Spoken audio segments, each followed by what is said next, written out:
Olá, o Estação Cultura está no ar e hoje tem música ao vivo no programa com a violonista Thaís Nascimento. Você também confere a exposição de fotos de André Lichtenberger. Aqui no estúdio a gente conversa com João Bacchili sobre o novo espetáculo do Grupo Tol. E nós começamos com a presença especial do músico carioca Jardes Macalé, que está em Porto Alegre para participar do projeto Unimúsica. Ele faz show hoje no Salão de Atos da URGS, dentro da série Irreverente. Seja bem-vindo à Estação Cultura Porto Alegre. Muito obrigado, é um prazer estar aqui. Qual foi a primeira vez que você esteve em Porto Alegre? Foi quando vim aqui Como músico, como músico, violonista, com a peça Opinião, do Rio de Janeiro, né? A peça com Zequete, João do Vale e Maria Bethânia, que estava substituindo Dara Leão. E eu substituía o Roberto Nascimento, que substituía Dori Caymmi, que era o diretor-geral daquele espetáculo. Foi a primeira vez que eu saí do meu estado, Rio de Janeiro, na vida, inclusive, para um outro estado. E adorei, cheguei aqui no Rio Grande do Sul, adorei. No Teatro São Pedro, então, aquela maravilha.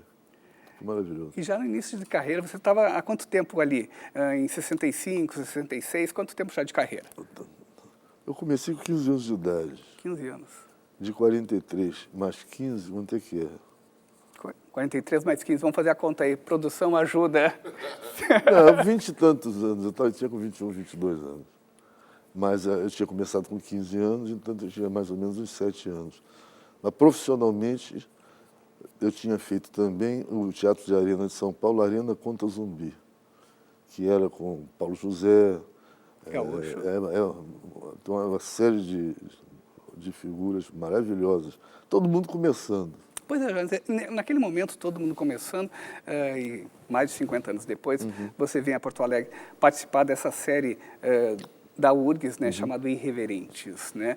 Você acha que neste momento que você está enquadrado dentro desta série com este nome, né, o germe, o potencial inicial está lá nesses anos 60?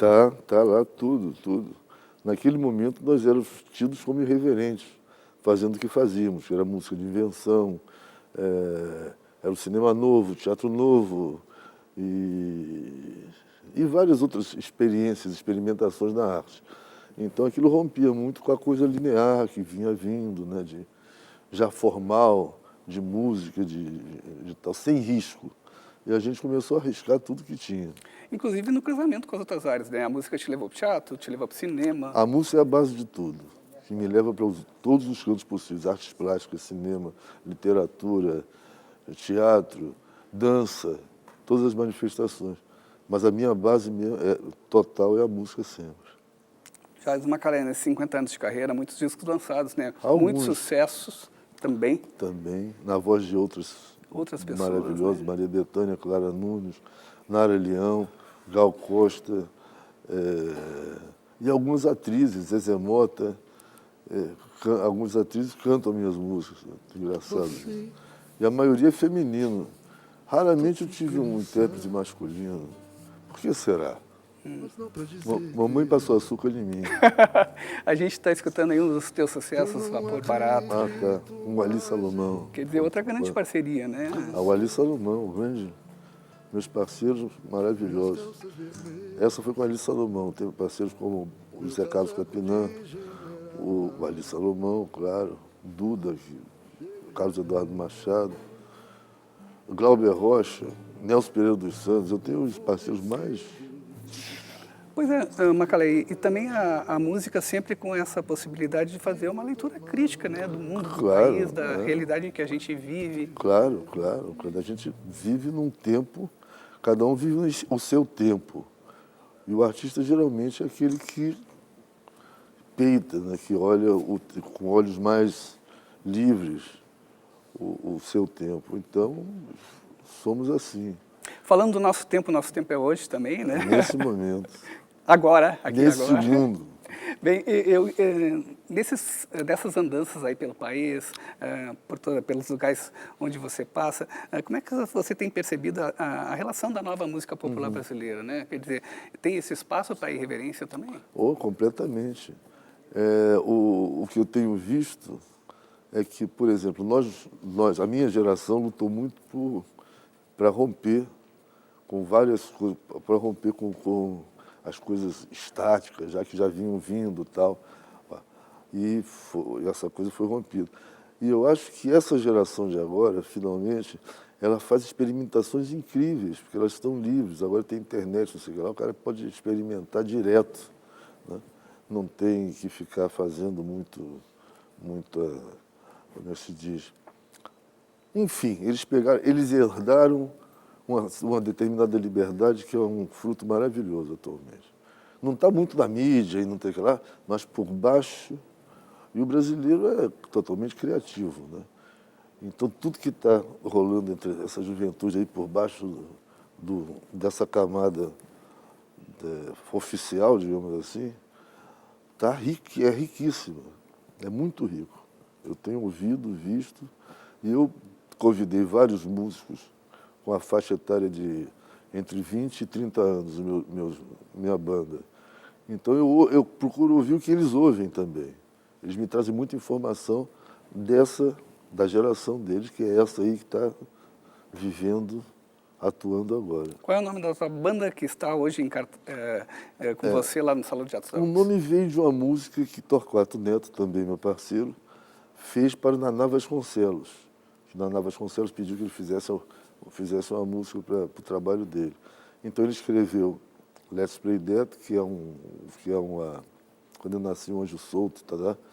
Que é uma chupada ali do Carlos Drummond de Andrade, né? E eu fiz a música. E então, quando fiz a banda, eu digo, Let's Play Dead, que na realidade a tradução vamos tocar, né? Que eu dou como tradução de Let's Play Dead, vamos nessa. Vamos nessa. É bem carioca esse tema. Vamos nessa. E como é que vai ser esse show no Salão de Teatro, repertório, enfim? Tá, tem o repertório, tem Movimento dos Barcos, tem Hotel das Estrelas, Mal Secreto, Vapor Barato e algumas outras músicas que eu canto de outros autores, como Desafinado, E Daí, várias outras do repertório, né? Nacional. Ontem você participou de um bate-papo lá no Salão de Teatro. Foi. Com o público, né? Foi engraçado. E nesses momentos, assim, o que você percebe, assim, que as pessoas sentem de curiosidade com relação ao teu trabalho? Como é que você vê essa relação? Fazendo essa revisão, né, desses momentos da carreira, você também consegue perceber que as coisas se modificam para você? Mas é um interesse muito grande para saber quem sou eu e como foi aquela época da década de 60, 70. Ó. O interesse é muito grande. E eu falo tudo que eu não tenho papas na língua. É só perguntar que eu respondo. Então foi muito engraçado também. Coisa boa. Foi muito bom. Eu gosto de conversar. Macalé, muito obrigado pela tua participação aqui no Estação Cultura. Obrigado pelo convite. Maravilhoso. Lembrando, então, que o Projeto Unimúsica acontece hoje, lá às 8 horas da noite, no Salão de Atos da URGS, Avenida Paulo Gama, 110. Parece que não tem mais senha, não tem mais ingresso. Mas, enfim, né? Ainda bem, porque é bom assim. Agora eu estou com inveja da Thaís ali com aquele violão. Thaís Nascimento. Primeiro porque ela toca bonito, eu ouvi daqui, eu fui lá ver. Segundo, aquele violão bonito, gostoso, som bacana, é feito aqui no Rio de Janeiro. E terceiro, ela me lembra dos meus estudos de violão.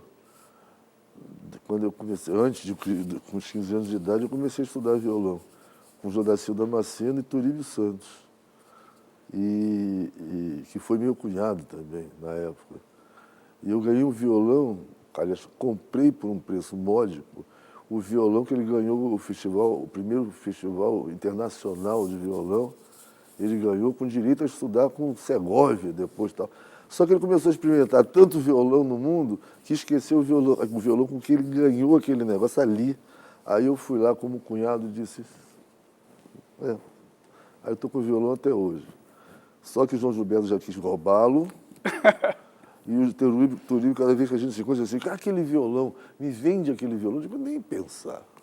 Fico com saudade do próprio violão. Viu, Thaís? Você vai sentir saudade desse violão aí se quiser trocar.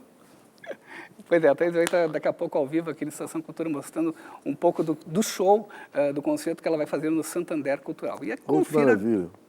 Pois é, muito obrigado, viu? Muito obrigado. Valeu. Saúde, valeu. Confira agora a mostra do fotógrafo André Lichtenberger, em cartaz na Galeria Bolsa de Arte.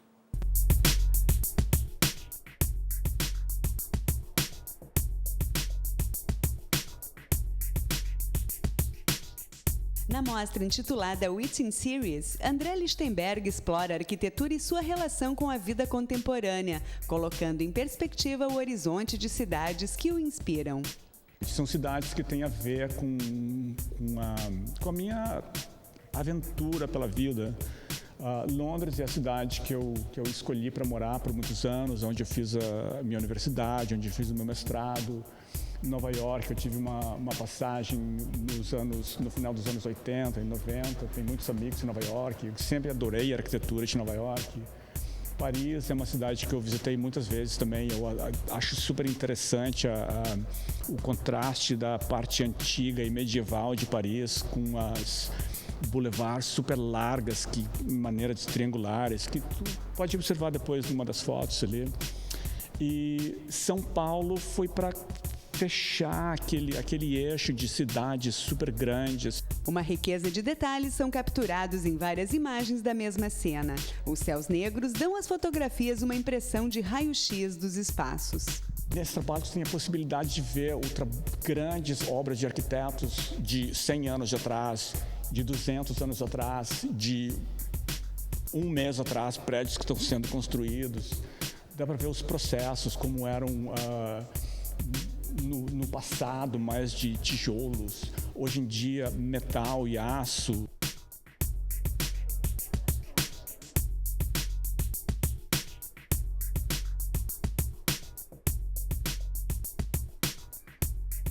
E o Grupo Tal de Pelotas estreia uma nova produção, Cirquim, nesta sexta-feira no Teatro São Pedro, aqui em Porto Alegre. E a gente recebe o diretor João Bacchili. Que bacana te receber aqui, João, mais uma vez. Né? Mais uma vez. Tanto aqui como lá em Pelotas, né? A gente fazendo esse contato para divulgar o nosso trabalho e agradecendo já antecipadamente a vocês. Não, merece, como dizem lá em Pelotas. Merece, exatamente. Mas, Bacchili, esse novo espetáculo, né, segue a linha de pesquisa do Grupo Tal, né, que é essa mistura, né, esta fusão entre o teatro, o circo, a dança, a música. Exatamente. A gente está mudando muito, né, a nossa vertente, assim, de espetáculo, né? Eu acho que as pessoas vão se surpreender muito e de uma forma bem positiva dentro da estética do espetáculo, dentro da interpretação toda, e eu acho que vão gostar muito, porque a gente faz uma mudança que é necessário fazer, né? A gente sente essa necessidade com o tempo, para não parecer que tu está sempre mostrando a mesma coisa. E com o Cirquim, isso aí vai ser evidenciado ao público. A gente está vendo algumas fotos, né, que mostram um pouco... Foi um ensaio fotográfico que a gente fez, né, até porque o espetáculo estava em fase de montagem ainda aí, tudo estava sendo confeccionado ainda. Né. Esteticamente, Bacchili, qual é esse momento, né? O que você percebe que está se transformando? Um amadurecimento, em primeiro lugar, um amadurecimento muito grande, né? E também na forma como a gente está desenvolvendo, principalmente. É um espetáculo circense, né? Então o foco principal são os números, né? E eles, além deles amadurecerem muito, eles estão com um grau de dificuldade muito maior. É tudo técnica nova, né? E dentro do visual, dentro da estética visual e dentro da própria estética de como encenar, entendeu? Então, as pessoas vão notar essa mudança. Aqueles que estão esperando o Tol chegar brilhante e emplumado, como eu brinco com isso aí, né, eles vão ver diferente, mas sem perder a qualidade. Porque até porque vocês têm um centro de treinamento lá em Pelotas, né, onde os atores, os artistas, malabaristas, enfim, né, todos eles treinam muitas horas por dia, né? Bastante, bastante. Nós todos abrimos mão de tudo para poder fazer o que a gente ama, né? Então não tem feriado, não tem aniversário da tia, da madrinha. A gente está sempre lá treinando porque tem que manter, né, esse nível de excelência, como se diz, né? É como um atleta, é um artista-atleta, né? Que tem que estar mantendo sempre aquele padrão de apresentação, aquela regularidade, principalmente, né?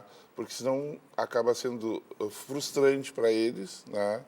e para o público também, lógico. Então, esse treinamento ele é muito intensivo para todos os níveis, desde as crianças, que nós temos turmas desde... claro, esses aí não, né? Tem os kids, que são de 3 a 6 anos, que fazem um trabalho mais de brincadeira, né? de desenvolver segurança. Tem já os maiorzinhos, de 6 a 12, depois de 12 a 16. Né? Então, são as turmas... Em torno de quantos jovens hoje em Pelotas? Em 200, mais ou menos, a gente E trabalha. nesse espetáculo? Não, esse espetáculo são 11 artistas. 11 Consegui artistas. Olha. enxugar em cena também. A experiência é toda nova, porque eu sempre gostei de botar muita gente em cena. Né? Baquili, muito obrigado pela tua participação aqui no Estação Cultura. Lembrando, então, que o espetáculo Cirquinho do Grupo TOL pode ser visto no Teatro São Pedro sempre sextas, 21 horas, sábado, 20 horas e domingo, 18 horas. E vai ter depois uma apresentação lá em Pelotas, né, no dia 18 de agosto, no Teatro Guarani. Isso aí. Eu que agradeço a presença. Cara, muito obrigado novamente.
E quem faz o som ao vivo hoje aqui na Estação Cultura é a violonista e professora de música Thaís Nascimento, que se apresenta neste domingo no Santander Cultural. Seja bem-vinda ao Estação Cultura. Muito obrigada. Thaís, no bloco passado, o Jardim Macalé estava falando dessa história, né, do violão dele ali. E ele comentou que você não deveria se afastar desse seu violão nunca, né? E como é que é a tua história, a tua relação com esse instrumento, esse específico que está na tua mão? É uma história fantástica, porque eu demorei muito tempo para conseguir esse violão. Eu, antes desse violão, usava um Giannini de R$200, que meu pai me deu, que eu uso até hoje, eu amo aquele violão. E aí eu entrei na faculdade de música e precisava de um violão melhor. Aí eu conversei com o Alfredo Moraes, aqui de Porto Alegre, para ele fazer um violão. Mas aí eu tive que primeiro conquistar o dinheiro, que demorou bastante. O violão, depois, para ser bem feito, ele demora. É o violão feito à mão. E ficou, para mim, perfeito, maravilhoso. Não vou me separar, não. É um recado bem dado. Coisa boa! E essa intimidade com o instrumento, ela também facilita o teu trabalho como intérprete? Quer dizer, no momento que você pega um outro violão, quer dizer, tem também um outro aprendizado, um outro conhecimento? Sim. O violão ele é uma extensão do corpo, né? Então, se tu pegar um violão diferente, o som vai sair diferente. E o fato de ter um violão que tu pegue todos os dias, que more contigo, que tu leve para cima e para baixo, também muda a relação, porque aí é uma relação de sensibilidade com o instrumento, de afinidade, e sim, muda o som, muda a interpretação. Thaís, vamos aproveitar a tua presença aqui, por favor, mais uma música. Claro, de Lermando Reis.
Thaís, no teu repertório estão compositores de um conceito que você está colocando aqui do violão brasileiro, né? Sim. Que compositores são esses? Villa-Lobos, do século XX, são compositores todos do século XX, Villa-Lobos do final do século XIX e João Pernambuco também, que eu considero fortes raízes da música brasileira que nós temos e a música brasileira criativa, que foi falada no primeiro bloco. Então, Villa-Lobos, João Pernambuco, Garoto, Aníbal Augusto Sardinha. Garoto está no seu centenário, nasceu em 1915, então é uma forte homenagem a ele também. O de Lermando Reis, foi tocado agora, e o Canhoto, Américo Jacomino. Também da música contemporânea, que eu gosto muito dessa relação da música do século XX e XIX com a música contemporânea, dessas relações. Vai ter uma participação especial lá no Santander, do músico Paulinho Parada, compositor, e vai também interpretar comigo um duo de violões que ele fez, as Fantasias Serenatas, que são músicas que falam da cultura latino-americana, que é muito forte aqui no Rio Grande do Sul e também no Brasil, essa relação. São esses. Legal. Thaís, muito obrigado pela tua participação aqui no Estação Cultura. Lembrando, então, que o concerto, o recital de violão com Thaís Nascimento, acontece neste domingo, a partir das 6 horas da tarde, lá no Santander Cultural. E, para encerrar... Garoto. Por favor.